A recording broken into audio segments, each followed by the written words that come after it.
இன்றைய முக்கிய செய்திகள். வெனிசுலாவின் அதிபராக தம்மை அறிவித்துக் கொண்டார் ட்ரம்ப். இடைக்கால அதிபர் டெல்சி ரோட்ரிக்ஸ் நல்லவர் என்றும் பாராட்டு. உலகத்தில் எங்கு இருந்தாலும் அடையாளத்தையும் வேர்களையும் மறக்காதீர். அயலக தமிழர்களிடம் முதலமைச்சர் ஸ்டாலின் வலியுறுத்தல். கரூர் தாவேகா கூட்டத்தில் 41 பேர் பலியான விவகாரம். நடிகர் விஜயிடம் டெல்லியில் சிபிஐ கிடுக்கிப்பிடி விசாரணை. தோல்வியில் முடிந்தது PSLV C-62 ராக்கெட் திட்டம். 3வது எரிபொருள் நிலையில் சிக்கல் ஏற்பட்டதாக இஸ்ரோ தலைவர் விளக்கம்.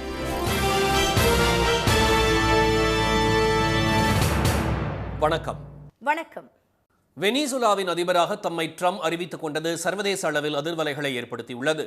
எண்ணெய் வளம் மிக்க வெனிசுலாவை கைப்பற்ற நீண்ட காலமாக திட்டம் தீட்டி வந்த ட்ரம்ப் அந்நாட்டில் இருந்து அமெரிக்காவுக்கு போதைப் பொருள் கடத்தப்படுவதாக குற்றம் சாட்டினார்.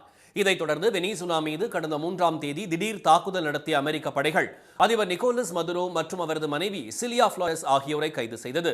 மன்ஹாட்டன் நீதிமன்றத்தில் ஆஜர்படுத்தப்பட்ட இருவரும் புரூக்ளின் சிறையில் அடைக்கப்பட்டனர். இதைத் தொடர்ந்து வெனிசுலா உச்சநீதிமன்றத்தின் உத்தரவுப்படி அந்நாட்டு துணை அதிபர் டெல்சி ரோட்ரிக்ஸ் இடைக்கால அதிபராக நியமிக்கப்பட்டார். அவர் பதவியேற்ற பிறகு அமெரிக்காவுக்கு 50 மில்லியன் பேரல் கச்சா எண்ணெயை அமெரிக்காவுக்கு வழங்கப்பட்டது.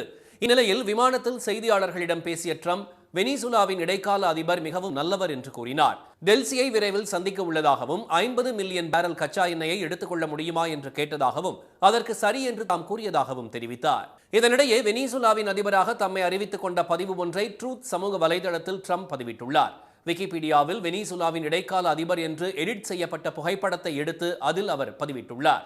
அதில் அமெரிக்காவின் 45 மற்றும் 47வது அதிபர் என்றும் வெனிசுலாவின் செயல் அதிபர் என்றும் குறிப்பிடப்பட்டுள்ளது. இது சர்வதேச அளவில் புதிய விவாதத்தை ஏற்படுத்தியுள்ளது. உலகத்தில் எங்கு இருந்தாலும் அடையாளத்தையும் வேர்களையும் மறக்காதீர்கள் என்று அறிவுறுத்தியுள்ள முதலமைச்சர் திரு மு.க. ஸ்டாலின், சாதி மதம் பாராமல் அனைவரையும் ஒன்றாக்கும் வல்லமை தமிழுக்கு மட்டுமே உண்டு என்றும் கூறியுள்ளார். சென்னை நந்தம்பாக்கம் வர்த்தக மையத்தில் அயலக தமிழர் நலன் மற்றும் மறுவாழ்வுத்துறை சார்பில் அயலக தமிழர் தினம் 2 நாட்களாக நடைபெற்றது. இதில் இன்று கலந்து கொண்ட திரு ஸ்டாலின் பல்வேறு துறைகளில் சிறந்து விளங்கும் அயலக தமிழர்களுக்கு மகளிர், வணிகம், அறிவியல் மற்றும் தொழில்நுட்பம், மருத்துவம், சிறந்த பண்பாட்டு தூதுவர் என பிரிவு வாரியாக கணியன் பூங்குன்றனார் விருதுகளை வழங்கினார். இதைத் தொடர்ந்து உரையாற்றிய அவர், தமிழ்நாட்டில் மட்டுமல்லாது வெளிநாடுகளிலும் தமிழ் மொழி வளர்ச்சிக்கான திட்டங்களை வகுத்து வருவதாக கூறினார். பல்வேறு விருதுகள் வழங்கினாலும் அயலக தமிழர்களுடனான உறவு மேம்பட வேண்டும் என்று செயல்படுவதாக கூறிய அவர், தமிழர்கள் எந்த நாட்டில் இருந்தாலும் நல்லபடியாக வாழ வேண்டும் என்பதுதான் தமது நோக்கம் என்று தெரிவித்தார். தமிழ் என்கிற உலக மொழிக்கு சொந்தக்காரங்க நாம். தமிழ்தான் நம்மை ஒற்றுமைப்படுத்தும். சாதி வேற்றுமைகளையும் மத வேறுபாடுகளையும் வீழ்த்தி அனைவரையும் ஒன்றாக்கும் வல்லமை தமிழ் மொழிக்கு மட்டும்தான் உண்டு. வாழும் நாடுகளால் நம்ம பிரிஞ்சிருந்தாலும் மொழி நம்மளை இணைச்சிடுது. வீழ்வது நாம இருப்பினும் வாழ்வது தமிழாக இருக்கட்டும்னு திராவிட இயக்க தமிழ் மண்ணில் விதைச்சது. அதனால தான் இந்திய மாநிலங்களே தனித்தன்மை கொண்ட மாநிலமாக தமிழ்நாடு வளர முடிஞ்சது. இந்திய மாநிலங்களில் தமிழ்நாட்டுக்கு தனித்தன்மை உள்ளது என்றும், மொழி உரிமை காக்க தங்கள் உயிரை தந்தவர்களை கொண்ட இயக்கம் திமுக என்றும் திரு ஸ்டாலின் கூறினார். வெளிநாடுகளில் உள்ள தமிழர்களுக்கு எந்த பிரச்சனையும் ஏற்படாமல் இருக்க அயலக தமிழர் நலத்துறை செயல்படுவதாக குறிப்பிட்ட அவர், அயலக மக்களுக்கான நலவாரியம் தமிழ்நாட்டில் அமைக்கப்பட்டுள்ளதாக தெரிவித்தார். தமிழ்நாடு மக்கள் மட்டுமல்ல, உலகம் முழுவதும் உள்ள தமிழர்கள் மகிழ்ச்சியோடு வாழ கனவு திட்டத்தை துவக்கியுள்ளதாகவும், தங்கள் கனவை கூறினால் நிறைவேற்ற தயாராக இருப்பதாகவும் திரு ஸ்டாலின் கூறினார். வாழும் இடங்களால் பிரிந்திருந்தாலும் மொழியால், இனத்தால் நாம் ஒன்றுபட்டவர்களே என்று அவர் தெரிவித்தார். இலங்கையில் கொண்டுவரப்பட உள்ள புதிய சட்டத்தால் இலங்கை தமிழர்கள் கடுமையாக பாதிக்கும் சூழல் உள்ளதால் அது குறித்து பிரதமருக்கு கடிதம் எழுதியுள்ளதாகவும் திரு ஸ்டாலின் கூறினார். முன்னதாக அமெரிக்க வாழ் தமிழர்கள் அசோக் லேலாண்ட் நிறுவனத்தின் 1,86,00,000 ரூபாய் மதிப்பிலான ஈரடுக்கு பேருந்தை முதலமைச்சரிடம் ஒப்படைத்தனர். இந்த பேருந்து சேவையை அவர் கொடியசைத்து துவங்கி வைத்தார். இதன் மூலம் 18 ஆண்டுகளுக்கு பிறகு சென்னையில் மீண்டும் ஈரடுக்கு பேருந்து வலம் வரவுள்ளது. கரூரில் 41 பேர் பலியான வழக்கில் தாவேகா தலைவர் திரு விஜயிடம் டெல்லியில் சிபிஐ அதிகாரிகள் கிடுக்கிப்பிடி விசாரணை நடத்தியுள்ளனர். கடந்த ஆண்டு செப்டம்பர் 27ஆம் தேதி கரூர் மாவட்டம் வேலுச்சாமிபுரத்தில் தாவேகா பிரச்சார கூட்டம் நடந்தது. பல்லாயிரக்கணக்கானோர் கலந்து கொண்ட அந்த கூட்டத்தில் ஏற்பட்ட நெரிசலில் சிக்கி 41 பேர் பரிதாபமாக உயிரிழந்தனர். சம்பவம் தொடர்பாக தமிழக காவல்துறை வழக்கு பதிவு செய்து விசாரணை நடத்தி வந்த நிலையில் உச்சநீதிமன்றத்தின் உத்தரவின்படி சிபிஐ வழக்கு பதிவு செய்து விசாரணை நடத்தி வருகிறது. இது தொடர்பாக கடந்த 28, 29 மற்றும் 30 ஆகிய தேதிகளில் தாவேகா மூத்த நிர்வாகிகள் புசி திரு ஆனந்த், திரு ஆதவ் அர்ஜுனா, திரு நிர்மல்குமார் மற்றும் கரூர் மாவட்ட செயலர் திரு மதியழகன் உள்ளிட்டோர் சிபிஐ விசாரணைக்கு ஆஜராகினர். இதேபோன்று கரூர் மாவட்ட ஆட்சியர், காவல் கண்காணிப்பாளர் உள்ளிட்டோரும் சிபிஐ விசாரணைக்காக டெல்லியில் நேரில் ஆஜராகி வாக்குமூலம் அளித்திருந்தனர். அதனைத் தொடர்ந்து நடிகர் விஜயும் டெல்லியில் உள்ள சிபிஐ தலைமை அலுவலகத்தில் விசாரணைக்கு ஆஜராகுமாறு சிபிஐ சம்மன் அனுப்பியிருந்தது. அதன்படி இன்று காலை சென்னையிலிருந்து தனி விமானம் மூலம் டெல்லி புறப்பட்ட நடிகர் விஜய் சுமார் 11:30 மணியளவில் லோதி எஸ்டேட் பகுதியில் இருக்கும் சிபிஐ தலைமை அலுவலகத்தில் நேரில் ஆஜரானார். இதைத் தொடர்ந்து சிபிஐ அதிகாரி திரு சுனில்குமார் தலைமையில் அதிகாரிகள் விஜயிடம் விசாரணையை தொடங்கினர். அப்போது கரூர் பிரச்சாரத்தின் போது 41 பேர் எப்படி இறந்தனர், நெரிசலில் சிக்கி பலர் மயக்கமடைந்த தகவல் தெரிவிக்கப்பட்டும் பிரச்சாரத்தை தொடர்ந்தது ஏன், கால தாமதமாக பிரச்சார இடத்திற்கு வந்தது ஏன், அதனால்தான் உயிரிழப்பு ஏற்பட்டதா என சரமாரி கேள்வி எழுப்பியதாக தகவல்கள் வெளியாகியுள்ளன. கால தாமதமாக சென்றதற்கான காரணங்கள் முன்கூட்டியே காவல்துறைக்கு தாவேகா தரப்பில் தெரிவிக்கப்பட்டதா, முக்கியமான சாலையில் தவறான திசையில் வாகனத்தை ஓட்டிச் சென்றது ஏன், காவல்துறை சுட்டிக்காட்டிய இடத்தில் பிரச்சார வாகனத்தை நிறுத்தாதது ஏன் என்பன உள்ளிட்ட கேள்விகளை எழுப்பி எழுத்துப்பூர்வமாக பதில் பெற்றதாக தகவல்கள் தெரிவிக்கின்றன. 11:30 மணிக்கு தொடங்கிய இந்த விசாரணை 3:15 மணிக்கு நிறைவடைந்தது. நாளையும் இந்த விசாரணை தொடரும் என சிபிஐ அதிகாரிகள் தெரிவித்துள்ளனர். PSLV C-62 ராக்கெட் திட்டம் தோல்வியில் முடிந்தது. பூமியை கண்காணிக்கவும் பாதுகாப்பு துறையில் ஆராய்ச்சி மற்றும் திறன்களை மேம்படுத்தவும் உருவாக்கப்பட்ட இந்த ராக்கெட் ஏவுவதற்கான கவுண்டவுன் நேற்று தொடங்கியது. இதில் இந்தியாவின் EOSN-1 மற்றும் ஐக்கிய அரபு அமீரகம், மொரீஷியஸ், சிங்கப்பூர், அமெரிக்கா உள்ளிட்ட நாடுகளை சேர்ந்த 18 செயற்கைக்கோள்கள் இடம்பெற்றிருந்தன. இவை ஆந்திர மாநிலம் ஸ்ரீஹரிகோட்டாவில் உள்ள சதீஷ் தவான் ஏவுதளத்திலிருந்து இன்று காலை 10:18 மணி அளவில் PSLV ராக்கெட் மூலம் விண்ணில் ஏவப்பட்டது. 5, 4, 3, 2, 1, 0. S139 motor and both strap-ons ignite. Here's the pillar of Lift fire off normal. meets the P1 tracking. canvas of P2 blue. tracking. PSLV P2 C-62 tracking. clearing the umbilical P4 tower, a tracking. majestic lift-off. இந்த ராக்கெட்டில் உள்ள முதன்மை செயற்கைக்கோளான EOSN-1 தரையிலிருந்து 505 kilometre தொலைவில் சூரிய ஒத்திசைவு சுற்றுப்பாதையில் நிலைநிறுத்தப்பட இருந்தது. அதேபோல் ஸ்பெயின் ஸ்டார்ட் அப் நிறுவனம் உருவாக்கிய கிட் மாடியூல் எனப்படும் சிறிய விண்கலம் 511 கிலோமீட்டர் உயரத்திலிருந்து வளிமண்டலத்திற்குள் மீண்டும் நுழையும் சோதனையும் மேற்கொள்ளப்பட இருந்தது. ஆனால் பூமியிலிருந்து புறப்பட்ட 7வது நிமிடத்தில் 3வது நிலையில் ராக்கெட் திட்டமிடப்பட்ட பாதையை விட்டு விலகி சென்றது. இதனால் விஞ்ஞானிகள் அதிர்ச்சியடைந்தனர். இதுகுறித்து செய்தியாளர்களை சந்தித்த இஸ்ரோ தலைவர் திரு நாராயணன், PSLV C-62 ராக்கெட் திட்டம் தோல்வியில் முடிந்ததாக கூறினார். இந்த ராக்கெட் 2 திட எரிபொருட்கள் நிலைகள் மற்றும் 2 திரவ எரிபொருள் நிலைகளை கொண்டது என்று அவர் தெரிவித்தார். 3வது நிலையின் இறுதி வரை ராக்கெட்டின் செயல்பாடு எதிர்பார்த்தபடியே இருந்தது என்றும், ஆனால் 3வது நிலை முடிவடையும் தருணத்தில் ராக்கெட்டில் அதிகப்படியான அதிர்வுகளை கண்டதாகவும் திரு நாராயணன் கூறினார். இதன் விளைவாக ராக்கெட்டின் பயணப்பாதை திசை மாறியதாகவும் அவர் தெரிவித்தார். இந்த PSLV vehicle வந்து ஒரு 4 stage rocket. To close to the end of the third stage performance பர்ஃபெக்டாக இருந்தது. 3வது stage close to end there was a deviation in the path of the vehicle we noted from the data and then subsequently the vehicle was not progressing. நாங்கள் நினச்ச அந்த பாதையில் கரெக்டாக போகலை. இப்போ டேட்டாலாம் இல்லை கிரவுண்ட் ஸ்டேஷன், நிறைய கிரவுண்ட் ஸ்டேஷன்லேருந்து டேட்டா வந்துட்டுருக்கு. எல்லா டேட்டாவையும் அனலைஸ் பண்ணிகிட்ருக்கோம். அனலைஸ் பண்ணிவிட்டு உங்களுக்கு திருப்பி வந்து ஃபர்தர் ஸ்டாட்டஸ் அப்டேட் பண்ணுறோம். PSLV C-62 ராக்கெட் திட்டத்தின் தரவுகளை பகுப்பாய்வு செய்து வருவதாக திரு நாராயணன் தெரிவித்தார். தரை கட்டுப்பாட்டு மையத்தில் தகவல்கள் சேகரித்த பின்னர் செயற்கைக்கோள்கள் பற்றிய முழுமையான தகவல்கள் வெளியிடப்படும் என்று அவர் கூறினார். இஸ்ரோ அனுப்பிய இந்த ஆண்டின் முதல் செயற்கைக்கோள் இலக்கை அடையாமல் தோல்வியில் முடிந்ததால் விஞ்ஞானிகள் சோகமடைந்தனர். தமிழ்நாடு முழுவதும் பல்வேறு கல்லூரிகளில் சமத்துவ பொங்கல் விழா, பாரம்பரிய விளையாட்டுகள் மற்றும் கலை நிகழ்ச்சிகளுடன் கோலாகலமாக கொண்டாடப்பட்டன.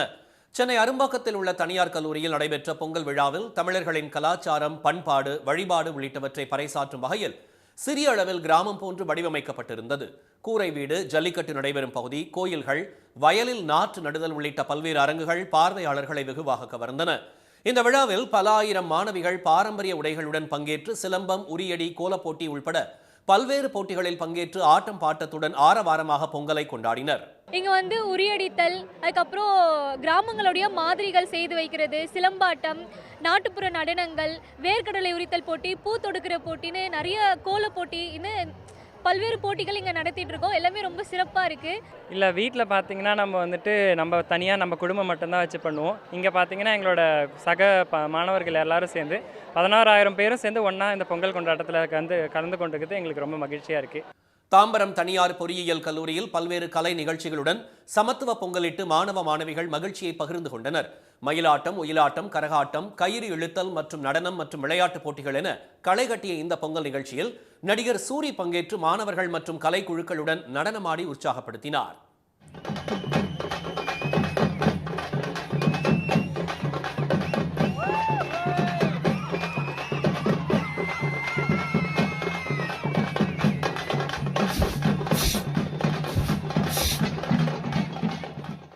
சென்னை சோழிங்கநல்லூரை அடுத்த வேங்கை வாசல் ஊராட்சியில் நடைபெற்ற சமத்துவ பொங்கல் விழாவில் சட்டமன்ற உறுப்பினர் அரவிந்த் ரமேஷ் பெண்களுடன் பங்கேற்று பொங்கலிட்டு பல்வேறு போட்டிகளை நடத்தி பரிசுகளை வழங்கினார். கோவை ஈச்சனாரியில் உள்ள தனியார் கல்லூரியில் 5 திணைகளை மையமாக வைத்து பொங்கல் விழா கொண்டாடப்பட்டது. தமிழர் பாரம்பரியத்தை விளக்கும் வகையில் நடைபெற்ற வள்ளி கும்மி, மயிலாட்டம், பொய்க்கால் குதிரை ஆட்டம் போன்ற கலை நிகழ்ச்சிகள் பார்வையாளர்களை கவர்ந்தன. நாமக்கல் மாவட்டம் ராசிபுரத்தில் தனியார் ஹோமியோபதி மருத்துவக் கல்லூரியில் நடைபெற்ற சமத்துவ பொங்கல் விழாவில் மாணவிகள் திரைப்பட பாடல்களுக்கு ஏற்ப உற்சாக நடனமாடியது பார்வையாளர்களை பெரிதும் கவர்ந்தது. திருவண்ணாமலையில் மாநகர திமுக சார்பில் திராவிட பொங்கல் விழாவில் கைப்பந்து மற்றும் கபடி போட்டிகள் நடைபெற்றன. இதில் 300 வீரர்கள் ஆர்வத்துடன் பங்கேற்று திறமையை வெளிப்படுத்தினர். உளுந்தூர்பேட்டை அருகே பாலி என்ற கிராமத்தில் உள்ள தமிழ்நாடு சிறப்பு காவல் படை வளாகத்தில் போலீசார் பொங்கல் வைத்து கொண்டாடினர். கபடி, கயிறு இழுத்தல், குண்டு எறிதல், கோலமிடுதல் உள்ளிட்ட போட்டிகள் நடத்தி வெற்றி பெற்றவர்களுக்கு பரிசுகளும் வழங்கப்பட்டன. இனி வருவது செய்தி துளிகள். ஈரான் மீது அமெரிக்கா தாக்குதல் நடத்தினால் அமெரிக்க படைகள் மற்றும் இஸ்ரேல் மீது பதில் தாக்குதல் நடத்தப்படும் என ஈரான் சபாநாயகர் முகமது பகர் காலிஃப் எச்சரித்துள்ளார். ஈரானில் பொருளாதாரம் கடும் வீழ்ச்சியடைந்துள்ளதால் அரசுக்கு எதிரான போராட்டம் தீவிரமடைந்துள்ளது. போராட்டக்காரர்கள் மீது அரசு படைகள் நடத்திய தாக்குதல் 192 பேர் கொல்லப்பட்டுள்ள நிலையில் போராடுபவர்களுக்கு ஆதரவாக அமெரிக்கா களமிறங்கும் என்று ட்ரம்ப் அறிவித்திருந்தார். 2 நாள் பயணமாக இன்று இந்தியா வருகை தந்த ஜெர்மனி அதிபர் திரு ஃபெட்ரிக் மெர்ஸுக்கு அகமதாபாத் சர்வதேச விமான நிலையத்தில் உற்சாக வரவேற்பு அளிக்கப்பட்டது. பின்னர் வரலாற்று சிறப்புமிக்க குஜராத்தின் சபர்மதி ஆசிரமத்திற்கு பிரதமர் மோடியுடன் இணைந்து சென்ற அவர் மகாத்மா காந்திக்கு மரியாதை செலுத்தினார். அதனைத் தொடர்ந்து சபர்மதி ஆற்றங்கரையில் நடைபெற்ற சர்வதேச காற்றாடி விடும் திருவிழாவை ஜெர்மனி அதிபர் திரு ஃபெட்ரிக் மெர்ஸ் பிரதமருடன் இணைந்து தொடங்கி வைத்தார். பின்னர் காந்தி நகரில் இரு நாட்டு தரப்பில் நடைபெற்ற உயர்மட்ட பேச்சுவார்த்தையில் ராணுவ ஒப்பந்தம், வர்த்தகம், முதலீடு, பசுமை எரிசக்தி தொழில்நுட்பம் ஆகிய துறைகளில் விரிவாக ஆலோசனை நடத்தப்பட்டது. மராட்டியத்திலிருந்து மும்பையை பிரிக்க சதி செய்யும் வகையில் பேசியதாக தமிழக பாஜக முன்னாள் தலைவர் திரு அண்ணாமலை மீது கிரிமினல் வழக்கு பதிவு செய்து கைது செய்ய வேண்டுமென உத்தவ் தாக்கரே தரப்பு சிவசேனா எம்பி திரு சஞ்சய் ராவத் வலியுறுத்தியுள்ளார்.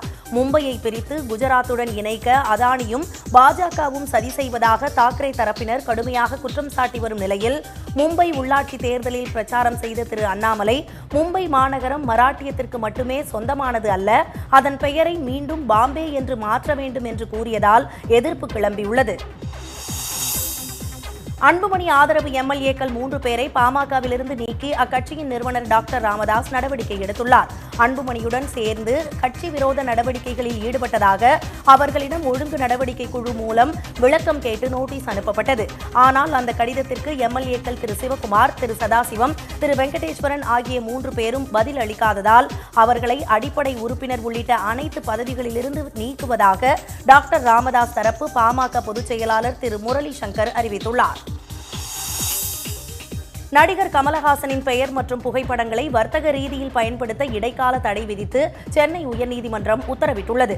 இது தொடர்பான மனு விசாரணைக்கு வந்தபோது நீயே விடை நிறுவனத்திற்கு பதிலளிக்கும்படி உத்தரவிட்ட நீதிபதி திரு செந்தில்குமார் விசாரணையை அடுத்த மாதத்திற்கு தள்ளி வைத்தார். அதே சமயம் கார்ட்டூன்களில் திரு கமலஹாசன் படத்தை பயன்படுத்த எந்த தடையும் இல்லை எனவும் நீதிபதி தமது உத்தரவில் குறிப்பிட்டுள்ளார். சபரிமலை ஐயப்பன் கோயிலில் வரும் 14ஆம் தேதி நடைபெறும் மகர விளக்கு பூஜையை முன்னிட்டு ஐயப்பனுக்கு அணிவிக்கப்படும் திரு ஆபரணங்கள் அடங்கிய பெட்டிகள் பந்தளத்திலிருந்து புறப்பட்டன.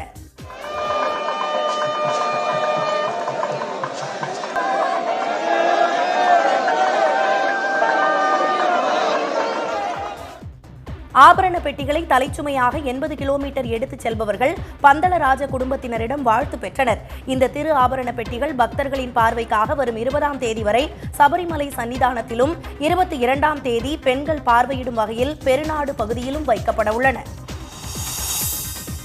நெல்லை மாவட்டம் மணிமுத்தாறு அருவியில் ஏற்பட்ட வெள்ளப்பெருக்கு குறையாததால் சுற்றுலா பயணிகள் குளிப்பதற்கான தடை 2வது நாளாக நீடிக்கிறது. மேற்கு தொடர்ச்சி மலைப்பகுதிகளில் கடந்த சில நாட்களாக கனமழை பெய்து வருகிறது. இதனால் மணிமுத்தாறு அருவியில் குளிக்க வந்திருந்த ஐயப்ப பக்தர்கள் மற்றும் பயணிகள் ஏமாற்றத்துடன் திரும்பிச் சென்றனர். பொங்கல் பண்டிகையை முன்னிட்டு மதுரை மேலூரில் உள்ள சந்தைப்பேட்டை கால்நடை வாரச்சந்தையில் 2 கோடி ரூபாய்க்கு மேல் வர்த்தகம் நடைபெற்றது. சாரல் மழை விட்டு பெய்த போதும் மேலவளவு, எட்டிமங்கலம், சென்னகரம்பட்டி உள்ளிட்ட ஊர்களிலிருந்து ஆடுகளை வாங்க வியாபாரிகள் குவிந்தனர். வரத்து குறைவால் 10 கிலோ எடை கொண்ட ஒரு ஆடு 10,000 முதல் 15,000 ரூபாய் வரை விலை போனதால் ஆடு வளர்ப்போரும் விவசாயிகளும் மகிழ்ச்சி அடைந்தனர். ஓசூரை அடுத்த கெளவரப்பள்ளி நீர்த்தேக்கத்திலிருந்து தென்பெண்ணை ஆற்றில் ரசாயன கலவையுடன் வெண்நுரை பொங்கிச் செல்வதால் விவசாயிகள் கவலையடைந்துள்ளனர். மழைக்காலங்களில் ஆற்றில் இயற்கையாக நுரை பொங்கி செல்வது வழக்கமானதுதான் என்றாலும் தற்போது பெரிய அளவில் மழை இல்லாத போதும் ரசாயன கலவையுடன் ஆற்றில் நுரை பொங்கி செல்வது விவசாயிகள் மத்தியில் அதிர்ச்சியை ஏற்படுத்தியுள்ளது. பொங்கல் பண்டிகையையொட்டி குமரி மாவட்டம் சுசீந்திரம் அருகே மாநில அளவிலான இளவட்டக்கல் தூக்கும் போட்டி 2 நாட்கள் கோலாகலமாக நடைபெற்றது. இதில் மாநிலத்தின் பல்வேறு இடங்களிலிருந்து 100க்கும் மேற்பட்ட இளைஞர்கள் ஆர்வத்துடன் பங்கேற்று தங்களின் புஜ பலத்தை வெளிப்படுத்தினர். போட்டியின் முடிவில் நெல்லை மாவட்டத்தை சேர்ந்த வேல்ராஜ் முதலிடம் பிடித்து 5,000 ரூபாய் பரிசுத் தொகையுடன் பதக்கமும் பெற்றார். குமரி மாவட்டத்தை சேர்ந்த விவேக்ராம் 2ஆம் இடத்தையும், தூத்துக்குடி மாவட்டத்தை சேர்ந்த பிளஸிங் சுடர் 3ஆம் இடத்தையும் பிடித்தனர். இன்றைய வர்த்தக முடிவில் மும்பை பங்குச்சந்தை குறியீட்டு எண் சென்செக்ஸ் 301 புள்ளிகள் உயர்ந்து 83,878 புள்ளிகளாக இருந்தது. தேசிய பங்குச்சந்தை குறியீட்டு எண் நிப்டி 106 புள்ளிகள் அதிகரித்து 25,799 புள்ளிகளாக நிறைவடைந்தது. சென்னையில் இன்று ஆபரண தங்கத்தின் விலை சவரனுக்கு 1,760 ரூபாய் அதிகரித்து ஒரு சவரன் 1,04,960 ரூபாயாகவும் ஒரு கிராம் 13,120 ரூபாயாகவும் உள்ளது. வெள்ளி விலை கிராமுக்கு 12 ரூபாய் உயர்ந்து ஒரு கிராம் 287 ரூபாயாக உள்ளது. மீண்டும் இன்றைய முக்கிய செய்திகள். வெனிசுலாவின் அதிபராக தம்மை ட்ரம்ப் அறிவித்துக் கொண்டது சர்வதேச அளவில் அதிர்வலைகளை ஏற்படுத்தியுள்ளது. உலகத்தில் எங்கு இருந்தாலும் அடையாளத்தையும் வேர்களையும் மறக்காதீர்கள் என்று அறிவுறுத்தியுள்ள முதலமைச்சர் ஸ்டாலின், சாதி மதம் பாராமல் அனைவரையும் ஒன்றாக்கும் வல்லமை தமிழுக்கு மட்டுமே உண்டு என்றும் கூறியுள்ளார். கரூரில் 41 பேர் பலியான வழக்கில் தவேக தலைவர் விஜயிடம் டெல்லியில் சிபிஐ அதிகாரிகள் கிடுக்குப்பிடி விசாரணை நடத்தியுள்ளனர். இத்துடன் இந்த செய்திகள் நிறைவடைந்தன. மீண்டும் சன் டிவியில் செய்திகள் காலை 7:30 மணிக்கு. செய்திகளை உடனுக்குடன் தெரிந்து கொள்ள QR கோடை ஸ்கேன் செய்து சன் நியூஸ் வாட்ஸ்அப் சேனலில் இணைந்திருங்கள். வணக்கம். வணக்கம்.